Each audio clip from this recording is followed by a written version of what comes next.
판서 똑같이 해야 돼. 네. 자, 고객님. 네. 고객님 안녕하세요. 맛있는 걸 많이 드시네. 네, 그쵸? 먹으면서 그냥 편하게 들으셔도 돼요. 편하게 들으셔도 되고, 어쨌든 저를 처음 만나신 거잖아요.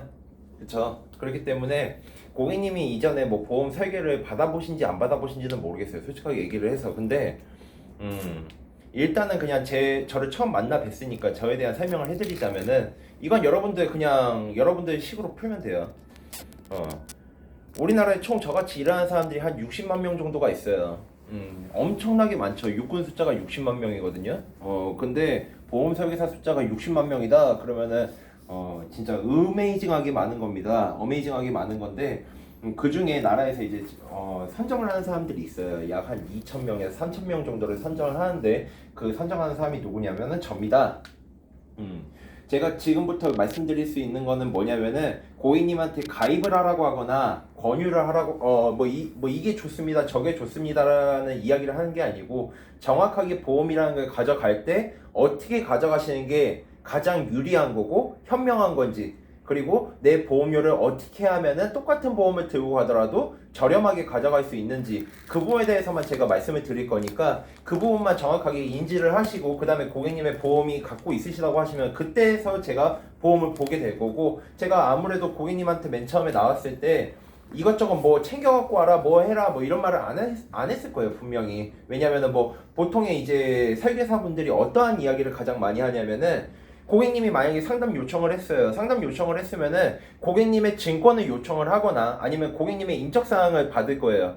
받으면은 요즘 같은 경우에는 굉장히 시대가 좋아졌어요. 저 일 맨 처음에 할 때는 그런 거 없었었는데, 지금은 어떻게 되냐면 고객님 인적사항만 있으면 고객님이 보험을 뭘 들고 있는지 다 나와.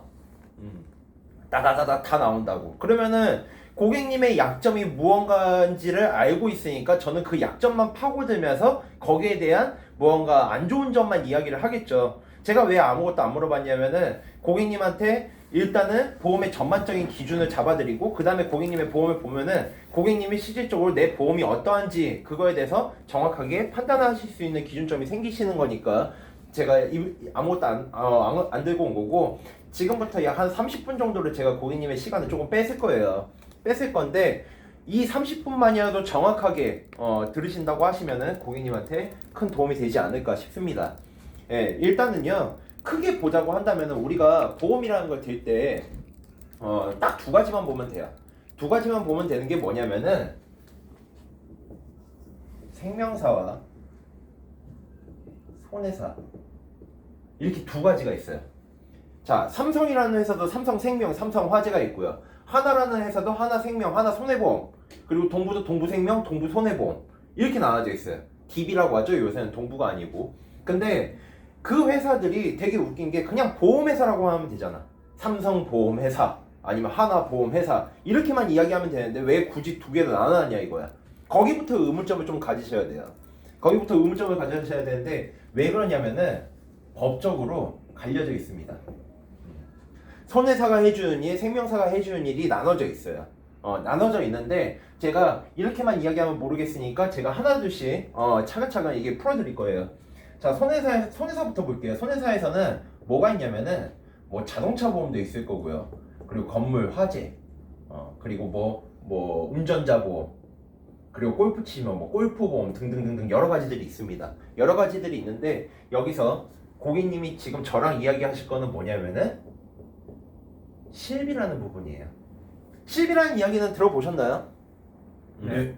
실비라는 보험이 그냥 간략하게 말씀드리자면은, 실제나 손해나 의료 비용에 대해서 보상을 해주는 보험이야. 실손 의료비라고도 하거든요. 실손 의료비라고 하는데, 이 실비가 정확하게 뭐를 해주는지는 알고 있어야 될 거 아니야. 그죠? 실비에서 가장 해주는 건 첫 번째가 뭐냐면요, 각종 검사 비용들이에요. 우리가 아프면은 뭐 MRI 찍고요, 뭐 CT 찍고, 뭐 엑스레이 찍고, 그리고 뭐 피검사하고 각종 검사들을 하죠. 그런 각종 검사 비용들이 나와요. 그리고 실제로 내가 쓴 의료 비용이 입원 수술에서 종합입원 의료비라고 하거든요. 종합입원 의료비라고 줄여서 말할게요. 입원해서 수술하는 게 5천만 원 한도내까지 보장이 되고요. 그리고 우리가 입원해서 수술만 하는 건 아니죠. 통원도 하실 거 아니에요. 통원에서 통원비가 25만 원. 그리고 약도 타먹겠죠? 약제비 5만 원. 이렇게 해서 완성이 되는 게 실비예요. 그리고 여기 생명보험사부터 이 다음에 생명보험사 한번 볼게요. 생명보험사에서 가장 중요한 게 뭐냐면은 일반사망보험금이에요. 자, 이게 왜 중요한지는 제가 여기다 별표 하나 칠게요. 여기 이게 왜 중요한지는 제가 조금 이따 설명드릴 거야. 이건 조금 이따 설명드릴 거고, 여기서 가장 중요한 게 뭐냐면은요. 자, 수술하고 그리고 입원비예요. 수술하고 입원비인데, 자, 이거는 어떠한 수술하도 수술비가 지급이 되는 거고요. 이거는 어떠한 입원을 하더라도 입원비가 지급이 되는 거야. 근데 이렇게만 이야기를 들어보면은 고객님이 실질적으로 뭐 그냥 똑같은 내용 아니야? 실소에서 해주는 것도 뭐 여기서 해주는 거 다 똑같은 거 아니야? 라고 생각하실 수가 있어요. 근데 제가 이렇게만 설명드리면 모르니까, 우리가 실제로 보험 들었을 때 보험료가 얼마나 청구가 되는지를 보게 된다고 하면은 고객님이 아, 뭐가 틀리구나 라는 거를 인지를 하실 수가 있으니까 제가 거기에 대해서 하나 설명드릴게요.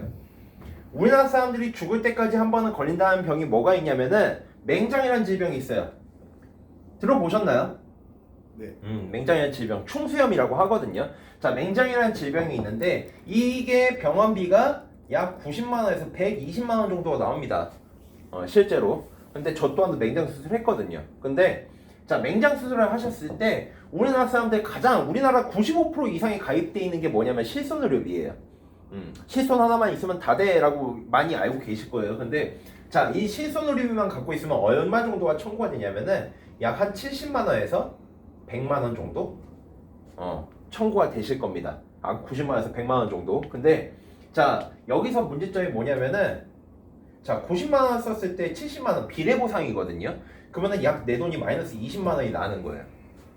왜 이렇게 손해가 나느냐? 실제로 의료 비용에서 보상이 준다며 라고 이야기를 했는데 왜 이렇게 나오냐면은 실비는요, 원래대로 따지면은 내 쓴 의료 비용에 대해서 90%까지 보장이 돼요. 지금은 80%용, 90%용으로 나눠져 있는데 당연히 90%용 선택을 하시겠죠. 자, 90%를 돌려받는데 이 90%를 다 돌려주느냐? 아니에요. 병원에 가셨으면은 병원 영수증을 자세히 들여다보셨는지 안 들여다보셨는지 모르겠지만은 거기에 보면은요, 급여 부분과 비급여 부분은 아니에요. 근데 고객님한테 지금 막 딥하게 설명드리면은 고객님 복잡하게만 하고 그럴 거니까 제가 좀 간단하게 설명드리자면은 급여 부분에서 90%가 보장이 돼요. 비급여 부분에 대해서는 80%까지 보장이 됩니다. 그래서 실질적으로 나오는 비용은 약 한 70만 원에서 70만 원 위아래 정도라고 보시면 될 것 같아요. 근데 대략적으로 70만 원 가정을 잡으면은 내 돈 마이너스 20만 원이 난 거야. 자, 여기서 문제점이 뭐냐면은 우리가 고객님한테 한번 여쭤볼게요. 보험료 한 달 내고 끝났나요? 매달 내죠. 매달 내는 겁니다. 근데 고객님 아프신 게요, 매달 아프세요? 매달 아프시고 막 매일 아프시고 그런 거 아니잖아요. 우리가 1년에 한 번, 뭐 젊으신 분들은 1년에 한 번, 많게는 1년에 한 번, 아니면 5년에 한 번, 나이가 드신 분들은 더 많아지겠지만은 내가 언제 아플지 모르는 거야. 근데 내 보험료는 계속 내고 있는데 내가 실제로 타보려고 하니까 내 돈 또 손해가 났네? 이러면 뭐가 생기냐면은 고객님들이 하시는 말씀도 있어. 아, 보험료 너무 아까워. 차라리 그 보험료 낼 바에는 그냥 내가 그 돈을 저축해놓고 암이나 막 이런 것들은 좀 돈이 많이 나간다고 하니까 그런 것들은 암보험으로 하나 충당을 하자. 그래서 실손의 암보험 뭐 이런 식으로 가입하시는 분들도 덜어 있어요. 굉장히 많이 있습니다, 실제로. 근데 제가 말씀드린 대로 만약에 생명보험사를 들고 있다고 가정을 해보자고요. 자, 생명보험사에서는 제가 아까 전에 수술이라고 했어요. 근데 수술 앞에 아무것도 안 적었죠. 아무것도 안 적은 이유가 뭐냐면은 보험의 말이 앞에 길어지면 길어질수록 보험료 받기는 굉장히 힘들어집니다.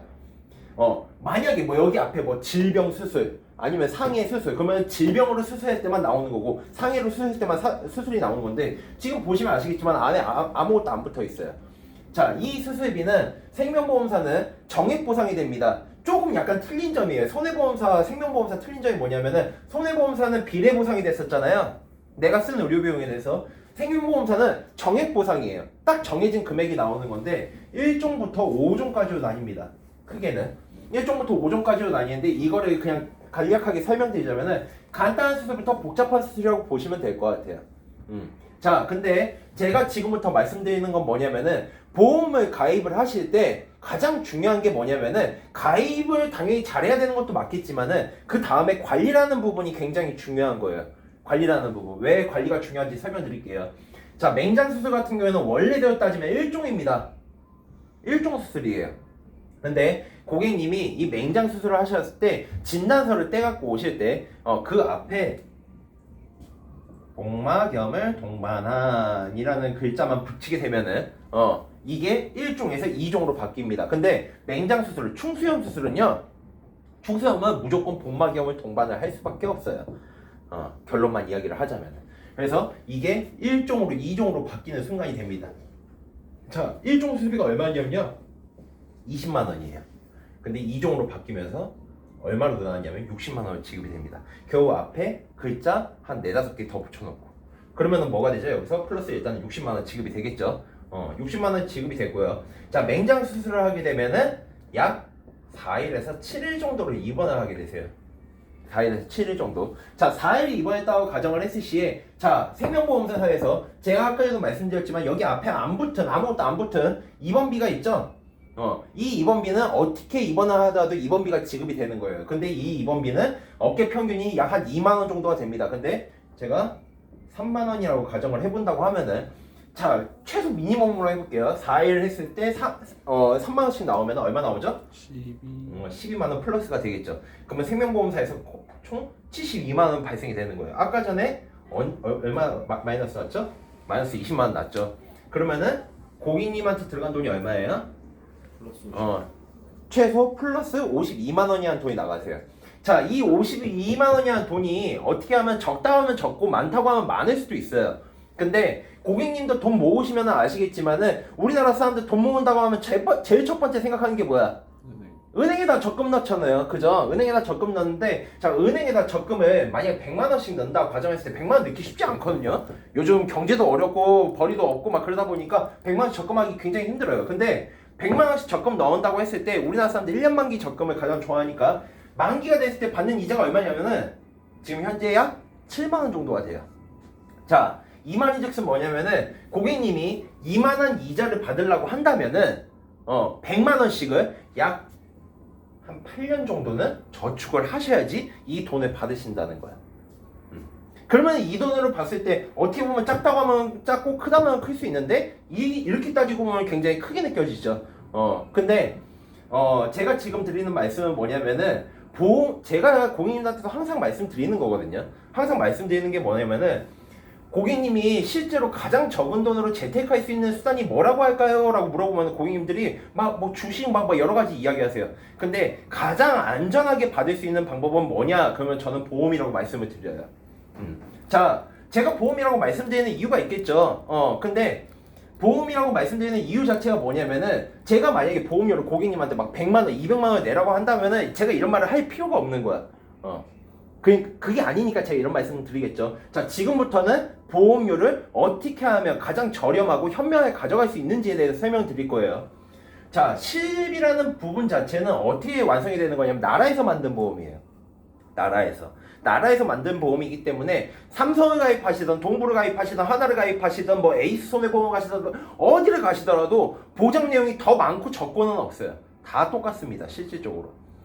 그러면은 실제로 이거에 대한 원가도 존재를 한다는 거겠죠. 이거에 대한 원가를 존재를 할 건데 자, 지금 고객님 나이가 어떻게 되시죠?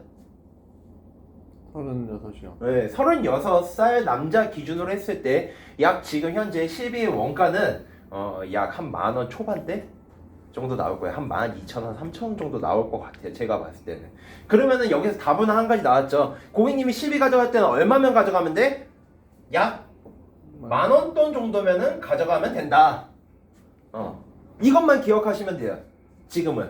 그리고 두 번째, 자, 생명보험사에서 이제 생명보험을 가져가야 되는데 제가 아까 전에 맨 처음에 말씀드렸던 부분 중에 제가 여기 별표 쳐놓은 거 있잖아요. 일반 사망보험금. 왜 일반 사망보험금이 가장 중요한지 설명드릴게요. 자, 생명보험회사에다가 만약에 10만 원 정도의 보험료를 낸다고 가정을 해보자고요. 10만 원 정도. 근데 이 일반 사망보험금이 차지하는 비중이 얼마 정도가 되냐면요. 8 정도 됩니다. 그리고 여기 아팠을 때 수술하고 입원하고 그리고 안 적었던 부분이 있었는데 진단비 이런 모든 것들 있죠. 이런 진단비들이 뭐냐면 특약이라는 거예요. 특약의 비중이 얼마 정도 되냐면은 이 정도가 됩니다. 자, 한번 고객님한테 지금 한번 여쭤볼게요.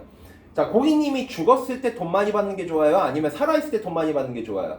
살아있을게요. 당연하죠. 모든 사람들이 다 똑같이 고객님처럼 99.9%가 다 똑같이 말씀하세요. 아프실 때 그냥 돈 많이 받는 게 제일 중요하다. 내가 죽었을 때 돈 많이 안 나오 돈 많이 나오는 게 뭐가 중요하냐 이렇게 말씀하시지만은 사망보험금이 불필요하다는 건 아니겠지만은 어쨌든 사람 입장에서는 이 특약 비중이 높고 사망보험금이 낮다고 하면은 보험료를 더 저렴하게 가져갈 수 있겠죠. 근데 자, 역으로 생각을 해서 고객님이 만약에 보험회사 사장이라고 보자고요. 자, 보험회사 사장인데 자, 보험회사는요 가장 기본적인 보험료를 측정하는 게 뭐냐면은 통계치를 따라요. 통계학은 과학이라고 하거든요. 과학입니다. 자, 통계치라는 걸 따르는데 자, 사람이 우리나라 지금 뭐 36살 남자 기준으로 했을 때 평균 수명이라는 게 존재를 해요. 근데 지금 남자 평균 수명이 몇 세냐면은 85세입니다. 남자 85세예요. 자, 85세면은 보험회사에서 고객님을 바라보는 입장은 뭐냐면은 이 새끼는 사망할 나이가 지금으로부터 약 50년 뒤네. 맞지 않나요? 그러면은 보험회사 입장에서는 이거를 50년 동안은 고객한테 지급을 안 해도 돼요. 그러면 당연히 이 부분 높일 수 있는 거 아닌가요? 얘들한테 높여야지 좋은 거 아닌가요? 자, 특약이라는 부분은 수술하고 입원하고 진단비 받는 거는 고객님하고 저랑 헤어졌을 때 고객님이 갑자기 나가시다가 뭐 계단에서 넘어져가지고 골절을 입거나 수술을 하시거나 막 그러실 수도 있는 거야. 맞잖아요. 당장 가입하고 나서 그 다음 날부터라도 바로 지급을 할 수 있는 거야. 자, 어떤 리스크가 보험회사 입장에서는 더 클까요? 당연히 다쳐서 그랬을 때가 훨씬 더 많겠죠. 그러면은 보험회사는 이 부분은 낮춰야지 이득을 보는 겁니다. 그러면 고객들이 보통 가입하게 되는 경로는 어떻게 되냐면은 이렇게 가입할 수밖에 없다는 거죠. 그러면 고객님이 지금이라도 현재라도 보험을 진짜로 제대로 갖고 가고 싶다라고 한다면은 어떻게 가져가는 게 가장 유리해? 사망보험금은 낮고 특약 비중은 높게 가져간다고 하면은 고객님이 아팠을 때 돈 많이 받는 거는 많아지는 거고 죽었을 때 받는 돈은 좀 줄어들겠죠. 이 사망보험금은요 제가 조금 이따 설명을 드리겠지만은 사망보험금은 현명하게 가져가는 방법이 따로 있어요. 따로 있는데 고객들이 이렇게 묶어가면서 굉장히 쓸데없는 보험료를 많이 낸다는 거지. 그러면 어떻게? 기본적인 토대가 잡혔죠. 생명 하나, 손해 하나는 들고 와야 된다라는 기준. 기준만 이렇게 알고 계시면 될 것 같고, 자, 지금 또 이제 두 번째 말씀드린 두 번째는 뭐냐면 이 진단비예요. 진단비인데 진단비는 세 가지로 나뉩니다. 세 가지로. 암, 뇌, 심장. 네, 이렇게 크게 세 가지로 나뉘어요. 크게 세 가지로 나뉘는데, 자, 이 암, 뇌, 심장이라는 부분이 어느 쪽으로 가져가야지 더 유리한 쪽이 분명히 있겠죠. 근데 제가 그냥 미리 답변만 말씀드리자면은 모든 진단비들은 생명사에서 가져가시는 게 훨씬 더 유리해요. 그러면 당연히 암도 생명사에서 가져가시는 게 훨씬 더 유리하다는 거겠죠. 자, 생명사에서 가져가는 게 유리한데 왜 그냥 생명사에서 가져가는 게 유리하냐? 고객님한테 아주 쉽게 설명드리자면은, 자, 손해보험사에서 주로 다룬다는 게 뭐가 있다고 했죠? 실비라는 부분이에요. 자, 실비는요, 고객님이 지금 감기 걸리셔가지고 만약에 병원 가셔가지고 내과에서 뭐 비타민 주사나 뭐 주사를 맞으셨어. 그러면은 뭐 비타민 주사 맞는다고 하면은 막 10만 원 정도 나오거든요. 그런 비용들까지 다 처리를 할 수 있는 게 실비예요. 실질적으로. 그러면은 우리나라에서 실비 가입한 사람들이 약 95% 정도가 된다고 했죠. 하루에 접수되는 접수 건수만 어떻게 되냐면요, 50만 건에서 100만 건 정도가 돼. 손해보험사에 접수가 되는 총 건수가. 그렇게 된다고 하면 어떻게 돼? 50만 건에서 100만 건 정도가 된다고 하는데, 고객님이 만약에 암에 걸렸다고 가정을 해보자고요. 고객님이 암에 걸렸다고 가정을 해보면은, 자, 고객님이 암에 걸렸어. 암에 걸려가지고 손해보험사에 암진단금이 있어서 암진단금 딱 청구를 했어요. 청구를 했는데, 자, 이 사람이 담당자가 딱 보내면 이 사람 암이다, 맨 위로 올려 라고 이야기할까요? 실질적으로 50만 건 100만 건 처리되고 그 다음에 고객님의 순서가 딱 올 겁니다. 자, 오고 나서 청구되면 다행이지. 바로 청구되면 다행이지. 근데 보험회사는요, 고객님한테 100만 원 이상의 보험료가 지급이 되려고 하잖아요. 그러면은 고객님한테 연락이 한 통 갈 거예요. 띠링 전화하면서 뭐라고 하냐면은 어디 보험회사 손해담당사 담당자입니다. 고객님의 보험금 지급을 위해서 저희가 심사를 나갈 예정인데 고객님하고 한번 만난 날짜를 한번 잡아봐야 되겠습니다. 라고 하는 사람들이 누구냐면은 보험사에서 고용한 손해사정사들이 나갑니다. 고객님한테. 자, 이 사람들이 주로 하는 일이 뭐냐? 자, 보험사 입장에서 나갔어요. 자, 고객님한테 보험금 빨리 지급해드리려고 이 친구들이 나갈까요? 아니요. 아니겠죠.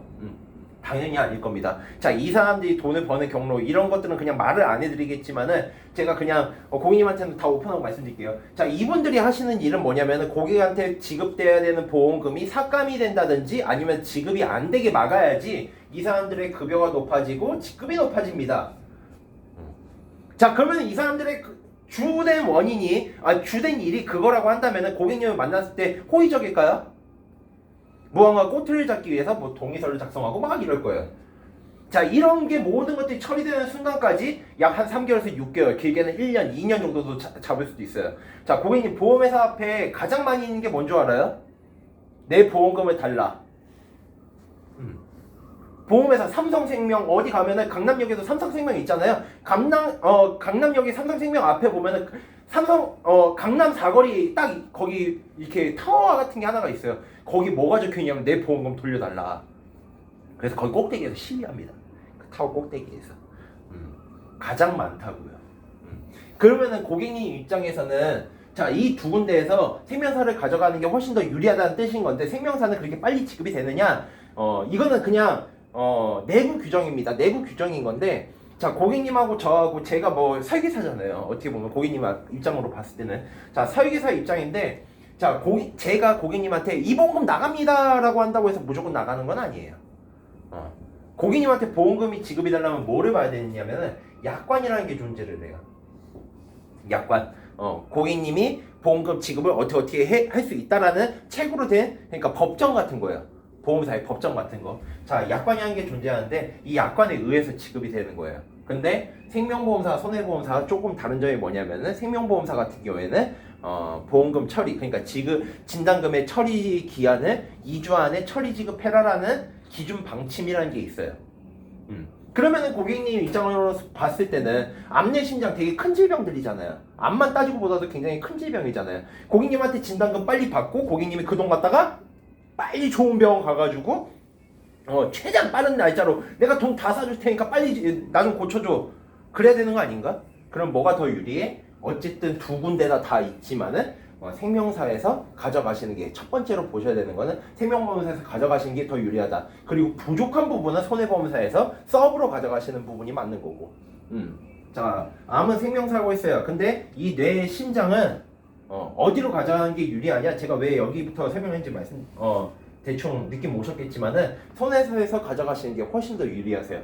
왜 유리한지 제가 아까 전에 생명사가 다 좋다면서요 라고 이야기를 했는데 왜 손해보험사를 이야기하는지 제가 지금부터 잠깐 그림으로 설명드릴게요. 자, 제가 이걸 뭘 그린 거냐면은 혈관을 그린 거예요. 혈관을 그린 건데 자, 피가 이렇게 계속 흐릅니다. 우리가 지금 저희랑 이야기하면서도 피는 계속 흐르고 있어요. 계속 흐르고 있는데 우리나라가 지금 현재 식습관들이 고기 좋아하고 담배 피고 저 같은 경우에는요 고기 좋아하고 담배 피고 술 마시고 스트레스 받고 미세먼지 다 마시고 안 좋은 거랑 안 좋은 거는 싹 다 하고 있어요. 저는 그렇기 때문에 뭐가 쌓이냐면 혈관에 이런 침전물들이 쌓이기 시작합니다. 쌓이기 시작하면은 이게 막히게 되면은 이게 혈관이 부풀어 오르겠죠. 부풀어 오르다가 나중에는 어떻게 해요? 뻥 터질 겁니다. 네. 자, 터지는 게 뭐냐면은 고객님 많이 들어보셨을 거예요. 뇌출혈입니다. 그리고 여기 쌓여서 막히는 시점이 있을 거예요. 부풀어 오르는 시점, 혈관이 이렇게 부풀어 오는 시점. 이게 뭐냐면은 뇌경색이에요. 뇌졸중이라고도 부르고요. 그리고 여기에 막히고 있는 시점에 전초 증세들이 나올 거예요. 고객님 그때 간호사 같이 만나보셨으면 아시겠지만 간호사분이 뭐라고 했어요? 두통이 오거나 식습관이 안 좋아지거나 뭐 이런다고 했겠죠. 제가 하는 말 똑같이 간호사가 이야기했겠죠. 종환자실 간호사가 이야기했으니까 그런 전초 증세가 나오면은 우리가 뇌CT나 막 요새는 굉장히 많이 찍잖아요. 그랬을 때 나오는 질환이 뭐냐면은 뇌혈관 질환이에요. 자, 따지고 보면요, 쌓이고 막히고 터지는 거잖아. 그러면 가장 맨 처음에 오는 게 뭐예요? 쌓이겠죠. 쌓일 때 전초 증세가 나오겠죠. 자, 우리가 진단금을 가져갈 때는 뇌혈관을 가져가고 뇌경색을 가져가고 그 다음에 뇌출혈을 가져가는 거예요. 근데 생명사에서는 뇌출혈만 보장을 해줍니다. 근데 손해보험사에서는 뇌혈관이라는 담보가 있어요. 그러면 고객님이 보험을 들고 가실 때 내 진단금을 가져갈 거다라고 한다면 어디를 가져가는 게 더 유리해? 손해보험사. 손해보험사가 더 유리한 거고요. 자, 심장도 마찬가지예요. 심장은 그냥 딱 두 가지밖에 없어요. 허혈성 심장질환과 급성 심근경색이 있어요. 이게 뭔 차이입니까? 급성은 심장 잡고 쓰러지는 거. 그리고 허혈성 심장질환은 뭐 심장이 숨이 찬다거나 심장이 콕콕 쑤신다거나 계속 그런 증세들이 나오기 시작합니다. 그러면 뭐가 나오냐면 우리나라 사람들 허혈성 심장질환 진단비 뭐가 가장 많으냐? 협심증이라는 게 있어요. 들어보셨을 거예요. 협심증. 그러면은 우리가 맨 처음에 이 증세가 오고 급성 심근경색이 오겠죠. 자, 우리가 먼저 가져가야 될 거는 뭐예요? 허혈성 심장질환 진단비겠죠. 자, 이 진단비는 어디서 다루냐면은 손해보험사에서 다뤄요. 그러면은 자, 지금까지 말씀드린 거 생명사 하나, 손해사 하나 가져가는데 암은 생명적으로 가져가는 게 유리하고 내심장은 손해보험사에서 가져가는 게 훨씬 더 유리하다고 말씀을 드렸어요. 자, 이제 마지막이에요. 제가 이야기하는데 뭐 이해 안 되시거나 그러신 부분 있으신가요, 지금? 없습니다. 없으세요? 아주 이해력이 뛰어나신 겁니다. 네. 자, 마지막이에요. 진짜 마지막인데 우리나라 사람들 이제 가장 걱정하는 부분, 그리고 거의 이게 맞냐 저게 맞냐 가장 두려워하는 부분, 여기에 대해서 제가 속 시원하게 풀어드리겠습니다. 갱신형과 비갱신형 보험이에요. 그냥 쉽게 풀이만 해드릴게요. 모르실 수도 있으니까. 갱신형은 3년, 5년, 10년, 뭐 20년 뭐 이런 주기로 있는데 이거는 보험료가 계속 오릅니다. 보험료가 계속 올라요. 자, 비갱신은 우리나라 사람들이 가장 좋아하죠. 20년나 100세 만기. 20년만 내면 네 뒤질 때까지 이거에 대해서는 내가 다 보장해줄게. 이런 겁니다. 자, 이 이야기만 들었을 때 고객님이 이 내용만 딱 들었어. 자, 어떠한 보험을 선택을 하실 거예요? 비갱신이요. 당연히 비갱신형이죠. 저 또한도 비갱신형을 예찬을 했었으니까 되게 막 온니 나는 20년만 내가지고 100세까지 보장을 받을 거야 라고 생각을 했지만은 제가 공부를 하다 보니까 좀 약간 내용이 틀려지더라고요. 제가 지금 고객님한테 설명 드리겠지만은 설명 들어보고 나서도 비갱신형이 좋다 그러면 저도 어쩔 수가 없는 거예요. 근데 일단은 설명 들어보세요. 자, 우리나라 사망순위 1위가 뭐냐면은 암입니다. 그래서 암 진단금을 약 한 5천만 원 정도 한번 들어가 볼게요. 암 진단금 한 5천만 원 정도 들어갈 건데, 자, 갱신형 보험. 자, 갱신형 보험으로 암 진단금을 측정을 하면은 고객님 나이가 지금 아까 전에 35이라고 하셨죠? 자, 35 기준으로 했을 때 35 남자 기준으로 했을 때 암 진단금 5천만 원을 갱신형으로 가져가게 되면은 약 한 얼마 정도 나오냐면은 5, 6천 원 나올 것 같은데요? 5, 6천 원. 5, 6천 원 정도 나올 것 같아요. 자, 비갱신형으로 가져가게 되면 고객님이 내실 보험료가 얼마 정도 되냐면은 약 한 10만 원가량? 나오실 겁니다. 자, 지금 이거 딱 보여드리고 말씀드릴게요. 자, 고객님 5천 원 내시면서 암진단금 5천만 원 받고 싶으세요? 10만 원씩 내시면서 암진단금 5천만 원 받고 싶으세요? 5,000원이죠. 당연히 5천 원이죠. 이건 생각할 것도 없지. 근데 왜 고객님들 이거에 대해서 무서워하는 줄 알아요? 제가 아까 맨 처음에 설명드렸죠? 보험료가 계속 오릅니다. 분명히 말씀드렸어요. 보험료가 계속 오릅니다 라고. 그러면은 고객님들은 막 호다다다다 막 이래요. 근데 자, 제가 거기에 대해서 하나 깨드릴게요. 자, 우리나라 사람들이 이거에 대해서 두려워하니까 그러면 가장 중요한 게 뭐냐면은 첫 번째 이유예요. 자, 20년 뒤에 내가 보험료를 얼마를 낼지를 한번 보면 되잖아요. 그죠? 20년 뒤에. 그러면 고객님 나이가 지금 35살이라고 하셨으니까, 자, 55세 남자 기준으로 지금 암진단금 5천만 원을 얼마를 가져가는지를 보면 알겠죠. 조금 이따 뭐 전산으로도 보여줄 수도 있겠지만은 제가 먼저 설명을 드리자면 55세 남자 기준으로 했을 때 현재 내시는 보험료는 약 한 3, 4만 원 나오실 것 같아요. 그냥 맥시멈 잡을게요. 4만 원 정도. 자, 여기서 알아채셔야 되는 게 뭐냐면은 고객님이 젊었을 때 뼈 빠지게 냈던 10만 원보다도요 반절도 안 되죠? 이거 자체가 웃긴 거 아니에요? 맞죠? 근데 왜 보험회사는 무조건 비갱신을 고객들한테 가장 듣기 좋은 소리만 하느냐? 자, 첫 번째 이유. 똑같은 5천만 원 내더라도요 5천 원을 받아가는 것과 10만 원을 받아가는 것은 사장 입장으로 바라봤을 때는 전혀 틀린 입장인 거예요. 맞지 않나요? 그러면은 뭐부터 해야 돼? 가장 고객이 내야 되는 보험료가 많아야지 보험회사는 이득이라는 거예요. 근데 얘네들이 이제 또 여기서 도려하는 점이 뭐냐면은 그래도 이거 죽을 때까지 내야 되잖아요. 죽을 때까지. 자, 제가 거기에 대해서 설명드릴게요. 아까 전에 제가 맨 처음에 설명드렸을 때 여기 통계치라고 나왔을 거예요. 통계치. 보험회사는 모든 것들 다 통계치로 나눕니다. 통계치로. 암이 발견될 확률도 그렇고 막 여러 가지들이 있어요. 근데 첫 번째로는요. 암은요.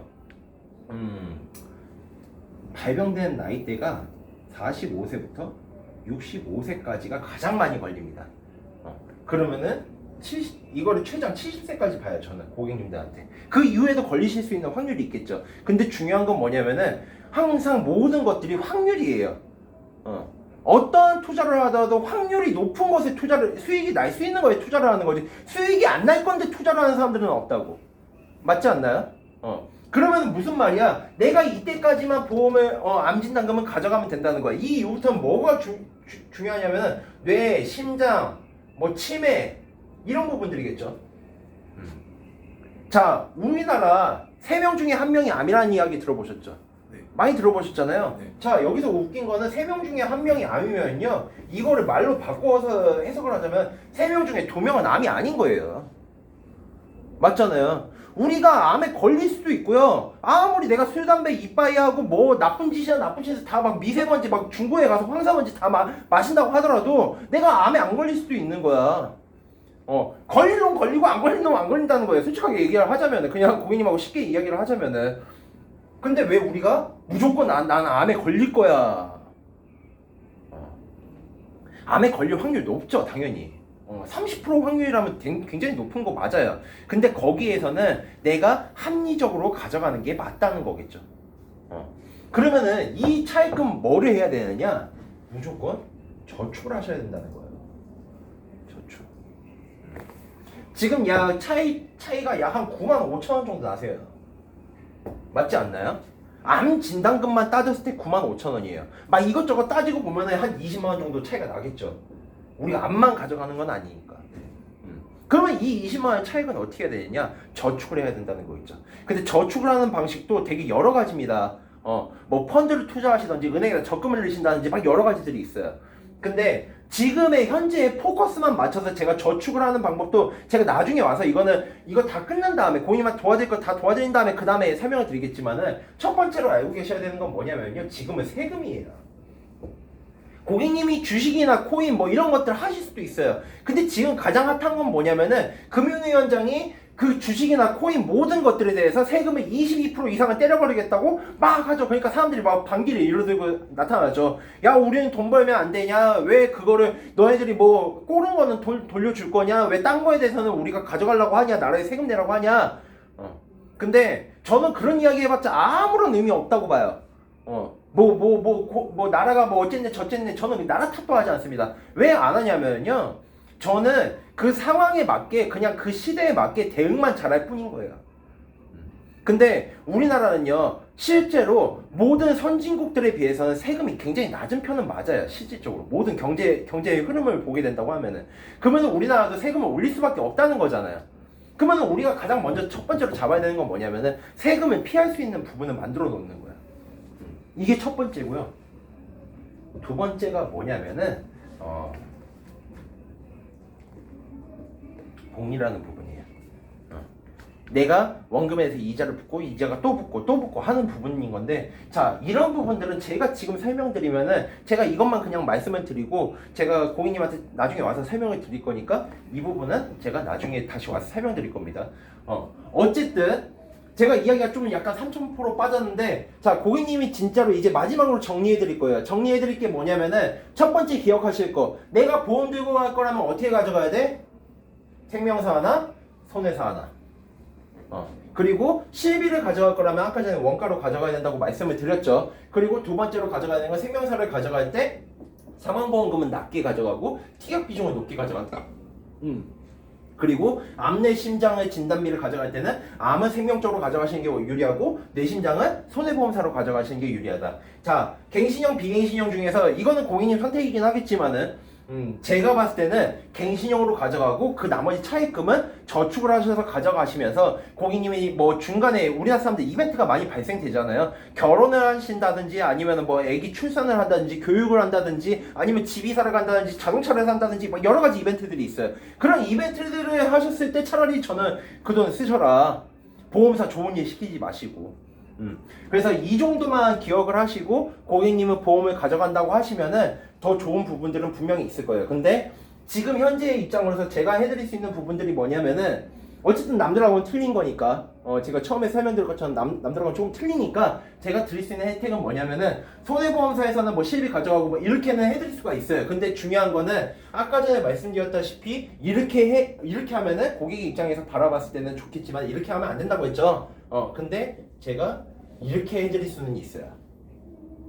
그리고 암내 심장으로 바라봤을 때 뇌 심장은 암내 심장은 그러니까 진단금은 생명사로 가져가는 게 훨씬 더 유리하다고 했는데, 뇌혈관 심장질환 진단비는 손해보험사밖에 못 다룬다고 말씀드렸죠. 근데 우리나라에 딱 한 군데가 뇌혈관 허혈성 심장질환을 다루는 생명보험사가 있어요. 그러면 어쨌든 진단금 자체를 생명사로 가져가시는 게 훨씬 더 유리하겠죠. 나머지 부족 부분은 당연히 손해보험사에서 챙겨가시는 거고. 그리고 갱신형 보험에 대해서도 뭐 주기적으로 선택을 하실 수가 있겠지만은 3년, 5년으로 하게 되면은 고객님이 3년마다 5년마다 보험료가 계속 오를 거라는 조금 약간 무언가 불안감이 있으실 수도 있어요. 분명히.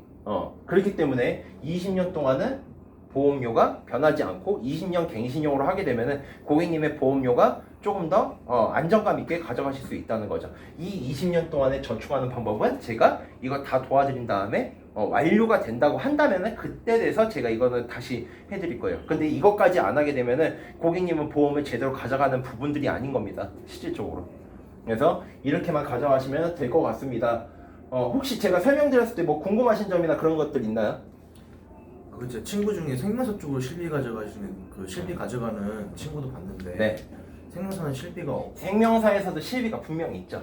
생명사에는 실비가 있는데 지금 추세만 말씀드릴게요. 생명보험사에서는 실비를 판매를 원래는 했었지만은 지금 판매가 거의 중단이 되고 있어요. 자, 첫 번째 이유, 아까 전에 보시면 아시겠지만 설명드렸으면 아시겠지만은 보험사가 되게 그러니까 그러니까 나라에서 만든 보험이기 때문에 보험금이 어느 정도는 정해져 있습니다. 막 10만원 받고 싶다고 해서 20만원 받고 싶다고 해서 뭐 보험금을 막 더 늘릴 수는 없어요. 자, 생명사 입장으로 봤을 때는 이 부분들이 굉장히 리스크가 크다는 거죠. 10,000원 받고 나서 제가 고객님한테 한번 여쭤볼게요. 제가 그냥 10,000원씩 드릴 테니까 저 아팠을 때 입원하고 수술했을 때 5천만원까지 보장해 주세요. 그만 할까요? 근데 생명사에서는 지금 판매가 거의 지금 다 중단이 되고 있는 입장인 겁니다. 근데 고객님 전에 고객님 친구분이 뭐 생명사 실비를 갖고 있다. 생명사도 실비를 판매를 하고 있었었는데 생명사 실비랑 손해사 실비랑 조금 약간 틀려요. 틀린 부분이 뭐냐면은 입원해서 수술하는 건 5천만 원 한도 내로는 똑같아요. 근데 그게 가입 시기마다는 조금씩 틀리거든요. 보험에, 그러니까 실비라는 게 크게는 2009년 9월 이전과 9월 이후로 나눠지고, 그리고 뭐 14년, 17년 뭐 이런 식으로 굉장히 많이 변하는 부분들이 있어요. 근데 기본적인 토대는 생명사는 아까 전에 통원비가 25만 원, 약제비 5만 원이 손해보험사에서 다루는 거였다면은 이게 20만 원이고 약제비가 10만 원이에요. 자, 고객님 병원 아무리 병원 안 다니셨더라도 가보셨을 거 아니에요. 한 번쯤은. 네. 통원비가 많이 나옵니까? 약제비가 많이 나옵니까? 통원비가 많이 나오죠. 그러면 고객의 입장으로 바라봤을 때는 뭐를 해야 돼? 이게 높은 게 낫죠. 그래서 그분이 뭐 잘못됐다 못됐다가 아니고요. 만약에 그 실비만 그렇게 가지고 있다고 한다면은 뭐 그렇게 막 어우 이건 나쁘니까 막 깨세요 막뭐 이런 정도는 아니야. 근데 분명히 그분은 실비를 들고 가면서 다른 잡다한 티격들이 굉장히 많은 부분을 차지할 거예요. 아까 전에 말씀드렸던 생명보험사에서 가장 많은 차지하는 비중이 뭐예요? 사망보험금이라고 했죠. 사망보험금이 한 8 정도 들어가 있을 거고 생명보험사 1 정도 들어가 있을 거예요. 그러면서 딱 뭐라고 이야기를 들으셨을 거라면은 이거는 사망에도 돈 나오는 거고 진단비도 나오는 거고 실비도 들어가 있기 때문에 모든 게 다 돼 라고 아마 이야기 들으셨을 거예요. 그래 뭐 그분이랑 저랑은 어차피 만나뵌 건 아니니까 고객님이 만약에 나중에 가셔서 그분 만나보신다고 하시면은 한번 보세요 고객님이. 그리고 좀 아는 척 하셔도 돼. 솔직하게 야 이게 이렇고 야 이것 봐 이거 존나 비싸잖아 이렇게 말씀하셔도 됩니다. 당당하게. 그러면 고객님은 저 만나셔서 보험 준 전문가는 되신 거예요. 이 부분만 정확하게 아신다고 하시면. 또 궁금하신 점 있나요? 아 제가 그거 하나 안 해드렸네요. 제가 하나 안 해드린 게 있어요. 제가 맨 처음에 설명드렸을 때 한 말이 있을 겁니다. 뭐냐면요, 보험은 가입 중요하죠. 가입 중요한 겁니다. 어떻게 가입했는지가 되게 중요한 거죠. 첫 번째예요. 두 번째가 뭐냐면요, 이 가입을 했으면 내가 제대로 청구를 받아야 될 거 아니야. 청구라는 부분입니다. 자, 관리라고 하거든요. 관리라고 하는데, 자, 이 부분에 대해서 제가 그냥 하나만 설명드릴게요. 팁에 대해서. 제가 보험사에서는 가르쳐 주지 않는 그런 모든 지식들을 지금 말씀을 드리는 건데, 자, 하나만 예를 들어 드리자면은, 자, 보험사에서 고객님 뭐 실비 들고 계시니까 아시겠지만은 요새는 앱으로 다 청구 관리하지 않나요? 그죠? 간단한 것들은 그냥 앱으로 청구해서 그냥 간단하게 보험금 받는 경로들이 굉장히 편리하게 돼 있어요. 자, 그 앱을 보험사에서 만드는 거잖아요. 메리츠면 메리츠, 뭐 삼성이면 삼성 막 그런 데에서 만드는 거잖아요. 자, 걔네들이 그 앱을 개발을 하고 모든 것들을 서버 관리를 할 때 약 몇 억씩이 들어갈 겁니다. 5억에서 10억. 적게는.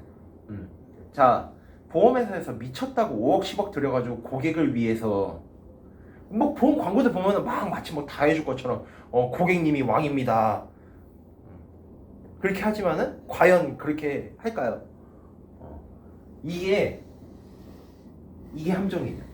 이게 함정. 앱.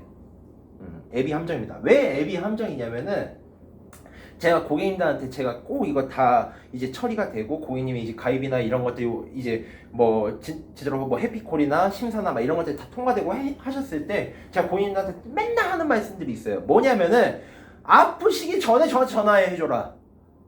그리고 진짜로 갑작스럽게 아팠을 때는 나한테 꼭 전화 줘라. 라고 이야기를 하는데 고객님들이 조금 약간 저한테 죄송한지 뭔지는 모르겠지만은 전화를 안 하시고 그냥 본인들이 그냥 직접 청구하실 때가 있어요. 그러니까 불편해 하시는 분들도 분명히 있으니까. 그래서 저는 그분들한테 꼭 말씀드리는 겁니다. 저 괜찮으니까 항상 전화 주시라고. 왜 그러냐면요, 제 고객 실제 사례예요. 제 실제 사례인데 저희 고객님이 밤에 이제 일어나셔가지고 물을 한 잔 마시러 일어난 거야. 불을 안 켜고요. 불을 안 켜고 하는데 우리가 가끔씩 이제 침대 머리맡이나 아니면 식탁 그런 모서리에 발을 찌는 경우가 있어요. 그죠? 그러면 어떻게 하죠? 진짜로 설명할 수 없을 정도로 굉장히 아픕니다. 굉장히 아픈데 그걸 참고 이제 물을 한 잔 마시고 누우셨어. 누우셨는데 너무 막 지끈지끈하게 막 이제 막 발이 탱탱 붓는 느낌이 나셔가지고 불을 켜서 보니까 발이 많이 부어 있었대요. 발등이. 그래가지고 안 되겠다 싶어가지고 응급실을 가셨어요.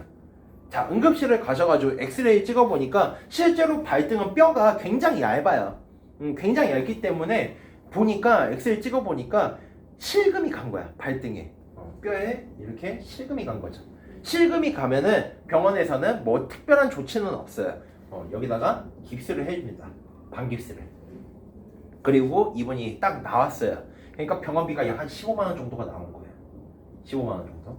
자, 15만 원 정도 나와가지고 이거는 그냥 간단한 거니까 청구해야 되겠다 해가지고 앱을 까셔서 병원 영수증을 갖고 나 실비 있으니까 청구를 했어요. 실제로 청구하니까 한 9만 원 정도 나왔어요. 실제로. 실제 9만 원 정도 나오셨어요. 그래서 딱 이거 받고 있었는데 저를 이거 사고 나고 나서 한 2주 뒤에 만나 뵙게 된 거예요. 2주 뒤에 만나 뵙게 됐는데 갑자기 그분이 막 이런 이야기 해가지고 그냥 불편할까 봐 나한테 이렇게 청구했다는 거예요. 깁스하셨어요? 제가 물어봤죠. 네. 뭐라는데요? 실금 같다는데 제가 다시 청구를 해야 됩니다. 자, 보통 사람들이 이 골절, 그러니까 실금이라고 하는 부분들은 뭐냐면요, 골절이에요. 골절이 부러져야지만이 나오는 게 아니고요, 그냥 살짝 실금만 가도 골절입니다. 미세 골절도 나와요, 실질적으로. 자, 골절인데 이 이분 골절 진단비가 얼마나 들어가 있었냐면 50만 원이 들어가 있었어요. 50만 원. 자, 50만 원이 청구가 되십니다. 그리고 이거 전에 가장 중요한 거예요. 저한테 왜 병원 가기 전에 먼저 전화 주시라고 해야 되냐?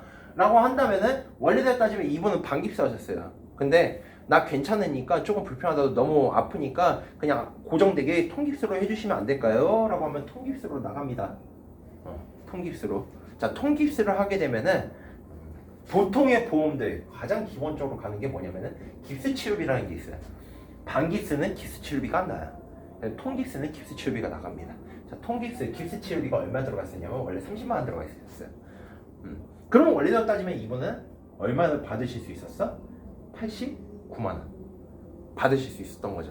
그래서 이분은 저한테 말하고 나서 이 50만 원을 받게 됐어요. 자, 제가 이 말씀 왜 드리냐면은, 자, 고객님이 만약에 이 똑같은 상황이라고 보자고요. 앱에다가 내가 영수증만 청구했는데 앱에서 갑자기 전화가 와. 아, 고객님 그거 골절 입으신 것 같은데 그 골절 지나서 끊어갖고 오시면 저희가 50만 원 더 드리거든요. 빨리 떼갖고 오실래요? 50만 원 받고 싶으시면? 얘네들 그렇게 얘기할까요?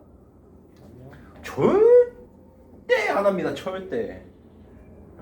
고객님 그런 뉴스 한번 보신 적이 있으신지 모르겠지만은 고객들한테 지급이 안 된 미보험 지급금이 얼마냐면요, 약 한 11조가 돼요. 11조. 보험 가입해놓고서 왜 이런 것들을 제대로 못 타먹냐고요. 또 다른 이유 중에 하나가 뭐가 있냐면은 이것도 제 실제 사례예요. 우리 고객님 이제 한 가족이 저한테 계약을 하신 분이 있어요. 근데 그분 딸내미가 이제 화장실에서 미끄러진 거예요. 미끄러졌는데 그 변기통에 이렇게 박아가지고 여기가 좀 찢어진 거예요. 찢어져가지고 갔죠. 병원에 갔어요. 응급실에 와 피가 계속 흐르니까 응급실을 가가지고 했는데 꼬맸습니다. 꼬맸어요. 자, 꼬매가지고 병원비가 총 얼마나 나왔냐면 약 한 9만 원 정도 나오셨어요. 그분 꼬맨 비용만 해가지고 9만 원 정도 나오셨어요. 자, 이분은 저한테 아주 충성입니다.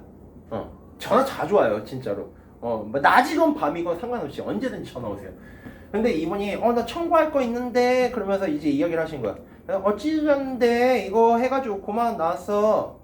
그래서 제가 뭐를 요청했었냐면은 기록지랑 그리고 진단서, 기록지랑 영수증 떼갖고 넣으시라고. 일단은 돈이 안 들어가는 거니까. 근데 제가 기록지를 보니까 거기 뭐가 적혀 있었냐면은 창상봉합술이라는 게 적혀 있었어요. 창상봉합술. 창상봉합술인데 이 창상봉합술을 해가지고 제가 창상봉합술이면은 어머님 이거 하셨으니까 진단서 하나만 떼갖고 와주세요. 진단서. 제가 진단서를 떼갖고 옵니다. 그래서 그걸 청구를 넣었죠. 근데 청구되는 금액이 얼마였냐면은 이분은 원래 7만 원 딱 나오셨어요. 그러면서 보험사에서 전화가 한 통 갑니다. 고객님 이거 진단서를 주셨는데 이 창상봉합술은 수술의 정의로 들어가지가 않아서 수술비는 지급이 안 되실 것 같습니다. 죄송합니다. 저한테 이렇게 말씀을 하시는 거예요. 그래가지고 지급 안 된대. 아이고 막 이러는 거예요. 제가 그분 담당자랑 통화를 했죠. 자, 통화를 했는데, 자, 통화를 하고 나서 정확히 30분 뒤에 그분한테 입금이 돼요. 100만 원이. 자, 이분이 갖고 있었던 특약은 뭐냐면은 상해 수술비입니다. 자, 고객들이 그냥 직접적으로 청구하면 안 되는 이유. 다 보험사에서 이렇게 해서 수술의 정의로 안 들어갑니다 라고 하면은 당연히 그런 줄 알고 끄떡끄떡 하겠죠. 근데 아까 전에 제가 중간에 말씀드린 부분이 있겠지만은 보험사에서 돈 나오는 거는 제가 나온다고 해서 나오는 게 아니고요, 약관에 의해서 지급이 된다고요. 근데 그 약관에 수술의 명의, 거기 정의에 절제절개라는 부분이 있어요. 근데 제가 이거를 왜 말씀을 드리냐면은 창상봉합술은 이거는 그냥 하나 팁입니다. 수술로 들어갈 수가 있어요. 왜냐면은 약관의 해석에 작성자 불이익의 원칙이라는 게 있어요. 그러니까 보험회사에서 딱 말을 했는데 이게 그냥 애매모호하다 라고 한다면은 고객의 입장에서 대변을 해줘야 된다. 그게 딱 그냥 정확하게 명시가 돼 있어요. 창상봉합술은 안 된다는 말이 없거든요. 근데 요새 추세가 어떻게 되냐면은 창상봉합술이 다 안 되는 걸로 변경이 약관이 이루어지고 있어요. 제가 이 말씀 왜 드리냐면은 고객님이 진짜로 청구를 할 때 그냥 받지 마시고 저랑 뭐 저한테 계약을 하시건 뭐를 하시건 상관없지만은 항상 저한테 그냥 편안하게 연락 주셔가지고 저한테 이런 것 저런 것들을 물어보신다고 하시면은 제가 고객님 솔직하게 말씀드려가지고요 저 알게 되셔서 굉장한 고객님한테 몇천 몇억을 갖다 줄지도 모르는 사람입니다. 제가 그런 도움을 드릴 수가 있는 거니까 고객님 꼭 이 부분을 알고 계셔야 되는 게 청구가 가장 중요한 거기 때문에 고객님 저랑 헤어지고 나셔서 저한테 저 번호 있잖아요. 제 번호 꼭 저장해 놓으시고 병원 가시기 전에나 아니면 아프시기 전에나 항상 전화 주시면은 제가 거기에 대해서 어떻게 대처를 해야 될지 뭐를 해야 될지에 대한 그것들은 제가 피드백을 드릴 거예요. 저는 그냥 고객님한테 그냥 딱 오픈하고 말씀드려요. 제가 새벽 5시 반에 일어나거든요. 새벽 5시 반에 일어나고 제가 보통 자는 시간이 약 한 새벽 1시 정도 돼요. 그럼 잘 때는 제가 울려서 저 받을 때도 있는데 못 받을 때도 있잖아요. 콜센터가 보통 뭐 어디 콜센터든 아침 9시부터 저녁 6시 이후부터 물어볼 데가 없어요. 항상 어떠한 시간에든 저한테 전화 주시면은 빠르게 무언가 안내를 해드릴 수 있는 부분들은 분명히 있으니까 꼭 저한테 부담감 갖지 마시고 언제든지 전화 주셔도 될 것 같습니다. 또 궁금하신 거 있으신가요?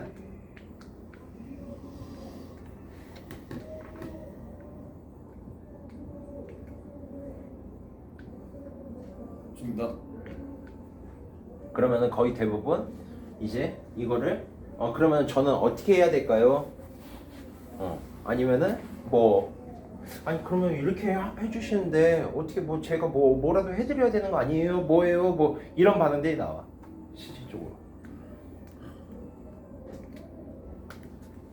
그러면은 이렇게 여기에서 이제 그 다음에 질문 나오는 것들은 제가 이제 뭐 TMI가 아니고 이제 거기에 대해서 내가 받아쳐주거나 질문에 대한 답변만 해주면 된다는 거겠죠? 고생하셨습니다. 그러니까 나랑 똑같이 이렇게만 한다고 하면은 딱히